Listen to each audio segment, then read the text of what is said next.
অনেক দিন ধরেই বাচ্চাদের জন্য তেমন কিছু একটা বানাই না, তো আজ ভাবলাম কিছু একটা বানাই। তো আমার কাছে ঝটপটভাবে কোনো ডেজার্ট মানে এইটাই মনে হয়। তো আচ্ছা, আপনারা বলেন তো এটা কি? অবশ্যই এর মধ্যে আপনারা জেনেই গেছেন, এটা আমি সুন্দর একটা পুডিং বানিয়েছি বাচ্চাদের জন্য।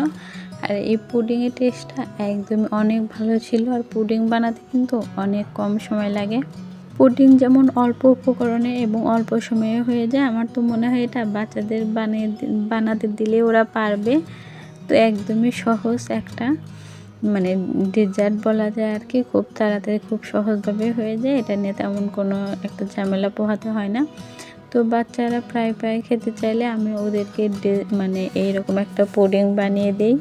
এতে করে কিন্তু কিছু একটা বানিয়েও দেওয়া হয়ে যায়, আবার ওরা মজা করেও খেতে পারে।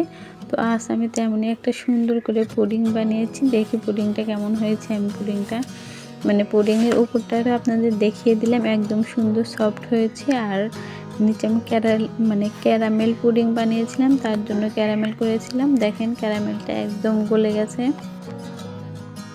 আর কালারটাও কিন্তু অনেক বেশি সুন্দর এসেছে, একদম ডিপও হয়নি আবার হালকাও হয়নি।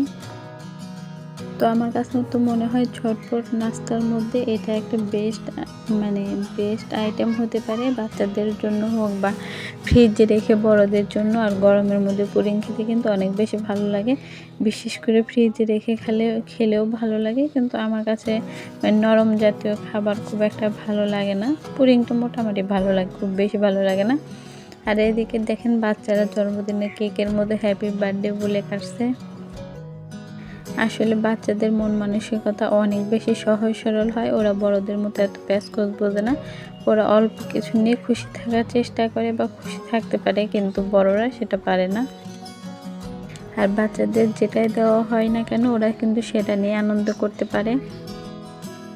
আর এদিকে আমি ওদের থেকে নিয়ে নিলাম, নিয়ে বললাম দাও এবার একটু আমি কাটি। আমি যে জিনিসই বানাই না কেন, আমরা খাওয়ার আগে সবার জন্য ভাগ করে নেই, সবাই মিলেমিশে খাই। কখনো আমরা কোনো জিনিস একা একা খাই না, আগে বাসার সবাইকে দিই, তারপরে আমরা খাই।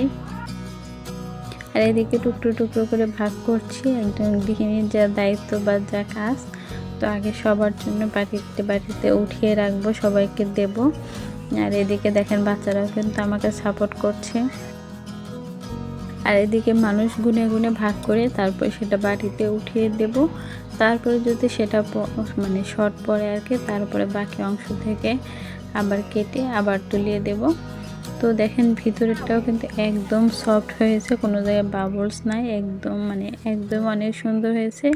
আর খেতেও কিন্তু অনেক বেশি মজা হয়েছিল, যেরকম দেখতে ভালো হয়েছে খেতেও কিন্তু অনেক বেশি টেস্ট হয়েছিল। আর আমার এই ছোট্ট পুডিংয়ের ভিডিওটা যদি আপনাদের কাছে ভালো লেগে থাকে, অবশ্যই একটা লাইক, কমেন্ট এবং ফলো দিয়ে পাশেই থাকবেন। আমার পরবর্তী ভিডিওগুলো দেখার জন্য আমন্ত্রণ রইল সবাইকে। এবং আমার এই ছোট ছোট ভিডিও এবং সাধারণ ভিডিওগুলো দেখে অবশ্যই আমার পাশে থাকবেন।